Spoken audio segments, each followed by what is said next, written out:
Au vu de tout cela, donc, vous faites votre... Il y a un certain nombre de pays dans lesquels les situations socio-sécuritaires ou politiques se sont retrouvées dégradées. Et cette dégradation a eu un impact sur la vie de nos compatriotes. Comme toujours, depuis 2012, la crise libyenne, à nos jours, le Haut Conseil des Maliens de l'extérieur, en lien avec le gouvernement du Mali et ses partenaires, notamment l'OIM et les autres que je ne pourrais pas citer, a pu accueillir ici au Mali 24 000 personnes rapatriées volontaires. Le Haut Conseil des Maliens de l'extérieur n'intervient pas dans les rapatriements involontaires. Le Haut Conseil des Maliens de l'extérieur et le gouvernement malien ne peuvent pas obliger un Malien à l'extérieur de revenir au Mali.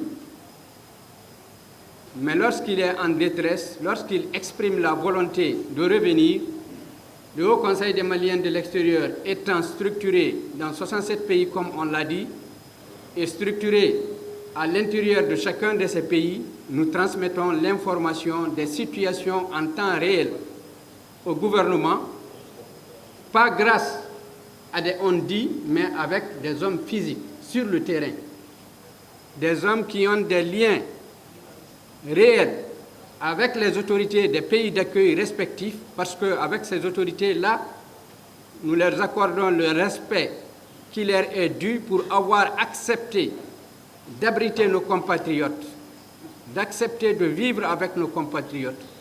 Ces relations de partenariat avec les pays d'accueil, avec les missions diplomatiques et consulaires, nous permettent souvent de procéder à la recherche des personnes qui sont en situation difficile, de rapporter ces situations aux missions diplomatiques et consulaires, au Comité national de suivi de la situation des Maliens de l'extérieur en situation de détresse.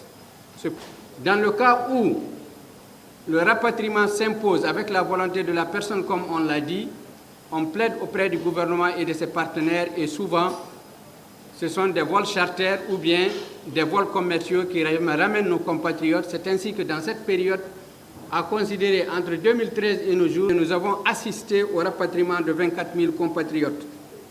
La majorité venant de l'Algérie, de la Libye, de l'Angola, j'en passe. Concernant la Libye, nul n'ignore la situation sécuritaire en Libye depuis l'assassinat lâche du colonel Mohamed El-Kadhafi. Et le pays aujourd'hui est dans une situation où il est difficile d'avoir un contrôle sur l'ensemble des éléments dans ce pays.